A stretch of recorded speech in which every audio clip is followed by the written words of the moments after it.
ဆိုလို့ရှိရင်တန်ယုံနေဆိုတာမြန်မာတန်ယုံနေဆိုတာတက်ဆိုင်ရာနိုင်ငံရဲ့ business community ပေါ့နော်ဒီစီးပွားရေးလုပ်ငန်းရှင်တွေနဲ့ဟိုပါပေါ့ရှင်နီးနီးကပ်ကပ်ပူးပေါင်းဆောင်ရွက်ရမှာဖြစ်ပါတယ်ရှင်ဒီတည်င်းအချက်လက်တွေရရမယ်ပြီးလို့ရှိရင်ကိုပြည်တွင်းကလုပ်ငန်းရှင်တွေနဲ့ကိုတာဝန်ကျတဲ့နိုင်ငံရဲ့လုပ်ငန်းရှင်တွေနဲ့ချိတ်ဆက်ပေးနိုင်ရမယ်ပေါ့နော်စသဖြင့်ဒါလေးတွေလည်းဆောင်ရွက်ရမှာဖြစ်ပါတယ်ရှင်အဲ့ဒါကတော့ကျမတို့ပထမတော့သွင်းအားစုပေါ့နော်သွင်းအားစုဈေးမြင့်တယ်နောက်တစ်ခုကကြတော့ဗာလဲဆိုရင်ဒီရောင်းရတဲ့ဈေးနည်းတာပေါ့နောက်တစ်ခုရှိသေးတာကုန်တယ်နဲ့လယ်သမားတွေနဲ့တော့ပေါ့နော်အများတန်းတယောက်နဲ့တယောက်လက်ညှိုးထိုးတာရှိတယ်ပေါ့အဲ့ဒါဗာလဲဆိုလို့ရှိရင်လယ်သမားတွေကတော့ဒါတီးနှံပေါ်တဲ့အချိန်မှာဈေးကျတယ်ဈေးကျတဲ့အချိန်မှာတောင်သူလယ်သမားတွေကဒီတီးနှံကိုစိုက်ပျိုးထုတ်လုပ်ထားတဲ့တီးနှံကိုဈေးကျတဲ့အချိန်မှာဆက်မကင်ထားနိုင်တော့ရောင်းထုတ်ရတယ်ပေါ့ရောင်းထုတ်ရတဲ့အချိန်မှာ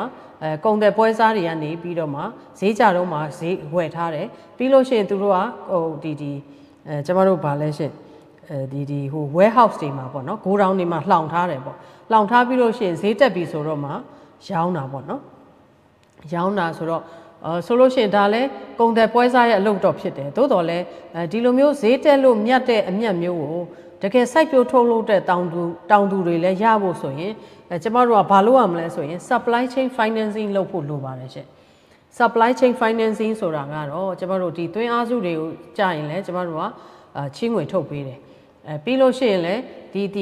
တီးနှံပေါ်တဲ့အချိန်မှာလည်းဒီတီးနှံတွေကိုဈေးကျတဲ့အချိန်မှာမရောင်းသေးပဲနဲ့ဒီ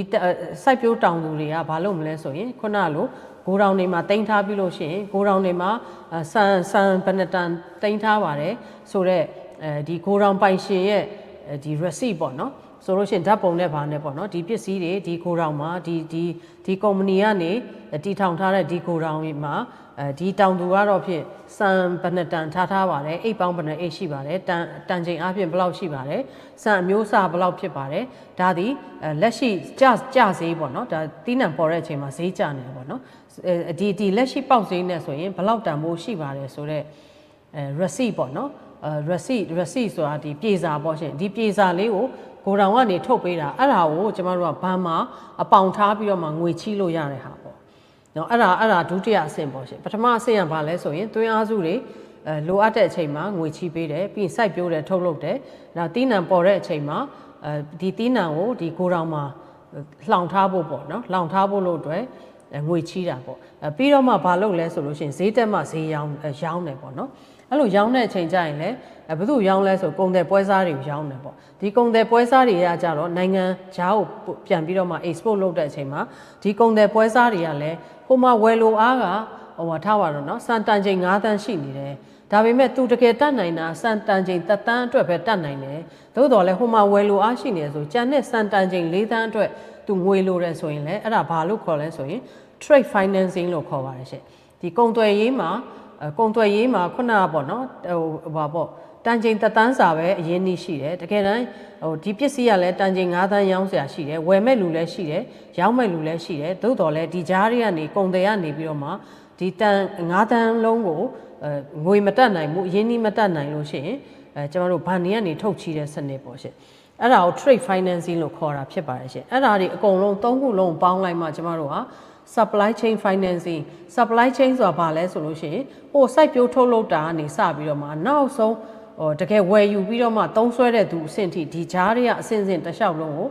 ကျမတို့က supply chain လို့ခေါ်တာပေါ့နော်အဲ supply chain တစ်လျှောက်လုံးမှာကျမတို့ကဒီချင်းငွေထုတ်ပေးတဲ့စနစ်ရှိရမှာဖြစ်ပါတယ်ရှင် supply chain financing မှာဆိုလို့ရှိရင်အဲ့ဒါလေးကတော့ကျွန်မမေးခွန်းရဲ့အဖြေပေါ့နော်မေးခွန်းရဲ့အဖြေကနံပါတ်1ဘာကြောင့်ဈေးကြီးတာလဲကျပ်ငွေတန်ဖိုးကျနေလို့ပြီးလို့ရှိရင်နိုင်ငံခြားငွေလဲနှုန်းမြင့်တက်နေလို့ပြီးလို့ရှိရင်ကျမတို့ဒီပေါ့နော်ဒီသွင်းကုန်တွေပိတ်ထားတဲ့အခါကျတော့လိုအပ်တဲ့လောက်ဝယ်လို့မရအောင်ပစ္စည်းရှားတယ်ပစ္စည်းရှားတော့ဈေးကြီးတယ်ပေါ့နော်ဆိုလို့ရှိရင်အဲ့ဒါတွေကိုကျမတို့ကဒါကိုဖြည့်ရှင်းဖို့ဆိုလို့ရှိရင်နံပါတ်1ကျမတို့ကျပ်ငွေတန်ဖိုးတက်အောင်ပစ္စည်းတွေနံပါတ်1အလွယ်ဆုံးကတော့ပစ္စည်းမရှားအောင်ဆိုရင်ကျမတို့ကဒီ trade liberalization ပေါ့နော်ဒီသွင်းကုန်တွေဖြည့်လျှော့ပေးတာနံပါတ်1လုပ်မယ်နံပါတ်2ကတော့ကျမတို့က ဒေါ်လာရှာတဲ့သူတွေကိုဒီ exchange rate ဈေးကြီးနေတယ်ကြီးရင်ကြီးပါစေဒါပေမဲ့ market ကဆုံးဖြတ်တာပဲများရှာနိုင်တယ်ဆိုရင်တဖြည်းဖြည်းနဲ့ပြန်ကျသွားမယ်ပေါ့နော်ဆိုလို့ရှိရင်တီငိမ့်နဲ့ပြန်ကျသွားမယ်အဲ့ဒါဘာလဲဆိုလို့ရှိရင်နိုင်ငံခြားဟိုမှာအလုပ်လုပ်နေတဲ့ရွှေ့ပြောင်းလုပ်သားတွေရဲ့လွှဲပို့ငွေတွေကိုကျမတို့ကဒီဗဟိုဘဏ်ကနေပြီး manage flow ပေါ့နော်ဒီဈေးကွက်ကနေဆုံးဖြတ်တဲ့ဈေးပေါ့နော်အခြေခံပြီးတော့မှ manage flow နဲ့လုပ်ထားတဲ့ကျမတို့ဈေးနဲ့ပေးမယ်ပေးပြီးလို့ရှိရင်ကျမတို့ဒီဒေါ်လာများရှာနိုင်တယ်နိုင်ငံခြားငွေများရှာနိုင်တယ်ဆိုတစ်ချိန်မှာဟိုဒေါ်လာဈေးပေါ့နော်ဒီနိုင်ငံခြားငွေလဲနှုန်းကျသွားတဲ့အချိန်မှာမြန်မာငွေကျပ်ငွေတန်ဖိုးမြင့်တက်လာမယ်အဲ့ဒီအချိန်မှာကျွန်တော်တို့ခုနသွင်းအားစုတွေရဲ့ဈေးကျသွားမှာဖြစ်ပါတယ်ရှင်အဲ့ဒါနံပါတ်1နံပါတ်2ကကြတော့ကျွန်တော်တို့ supply chain financing လုပ်ရမှာဖြစ်ပါတယ်ဆိုလို့ရှိရင်စိုက်ပျိုးတောင်သူတွေကိုချီးတယ်လို့ပဲတော့ချီးတဲ့အချိန်မှာလည်းအခုလည်းတဧကကို3သိန်းခွဲနှုန်းနဲ့ချီးတာပေါ့နော်အခုကုန်စည်နှုန်းနဲ့ဆိုရင်မလောက်ငှပါဘူးရှင်အဲ့ဒါကြောင့်မလို့တောင်သူတွေလည်းကျွန်တော်တို့ပေါ့နော်ပုံစံ9ဆိုတာရှိတယ်ပေါ့နော်ဒီပုံစံ9ကိုဒီပေါ့နော်ပုံစံ9ကိုပဲအပေါင်ထားပြီးတော့မှဒီပုဂ္ဂလိကဘဏ်တွေကဒီ commercial banks တွေကပေါ့နော်ဒီချေးယူပိုင်ခွင့်ပေါ့နော်သူတို့3သိန်းခွဲလေးနဲ့မလောက်ဘူးဆိုတော့လေဒါမှမဟုတ် micro finance လို့မျိုးမှာအသေးစားငွေရေးကြေးရေးကုမ္ပဏီတွေကနေငွေချေးယူတာမျိုးဒါမှမဟုတ်ဘဏ်တွေကနေငွေချေးတာမျိုးဒါမျိုးပေါ့နော်ဆိုလို့ရှိရင်ဒါမြန်မာလေယာဖွံ့ဖြိုးတိုးတက်ရေးဘဏ်ကလည်း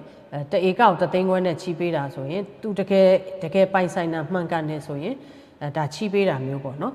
ဒါမျိုးလေးတွေပေါ့ရှင်ဒါကကြတော့သွင်းအားစုအတွက်ပြီးလို့ရှိရင်ခုနတီးနှံပေါ်တဲ့အချိန်မှာဂိုဒေါင်ထဲမှာထားပြီးတော့မှဒီဂိုဒေါင်ထဲမှာထားတဲ့တီးနှံကိုအပေါင်ပစ္စည်းအနေနဲ့ထားပြီးတော့မှငွေချေးပြီးတော့မှသူချက်ချင်းပြန်ဆက်เสียမလို့ဘူးရောင်းเสียမလို့သေးပဲနဲ့ဟိုဒီဈေးကြိုက်တဲ့အထိကင်ထားလို့ရအောင်ပေါ့နော်ထိန်းထားလို့ရအောင်ပြီးလို့ရှိရင်တော့ကုန်တယ်ပွဲစားတွေကနေနိုင်ငံတကာကိုရောင်းတော့မယ်ဆိုလို့ရှိရင်လည်းခုနကျွန်မပြောတဲ့ဥပမာအတိုင်းပဲဆိုလို့ရှိရင်စံတန်ချိန်1 တန်းဖိုးပဲကျမတို့ကုန်တယ်တွေကရင်းနှီးရှိတယ်တကယ်တမ်းစံလည်းရှိတယ်ဝယ်မဲ့လူလည်းရှိတယ်ဆိုရင်စံတန်ချိန်5 တန်းဖိုးမှာကျန်တဲ့4 တန်းဖိုးကိုကျမတို့က trade financing လို့မျိုးပေါ့နော်ဒီကုန်သွယ်မှုအတွက်ကျမတို့ငွေထုတ်ချေးပေးတာမျိုးပေါ့အဲ့ဒါမျိုးကတော့ short term loan တွေဖြစ်ပါတယ်ရှင်3 လတို့6 လတို့เนาะဒီလိုမျိုးပေးတာဖြစ်ပါတယ်เนาะအဲ့ supply chain financing လုပ်တာပေါ့เนาะ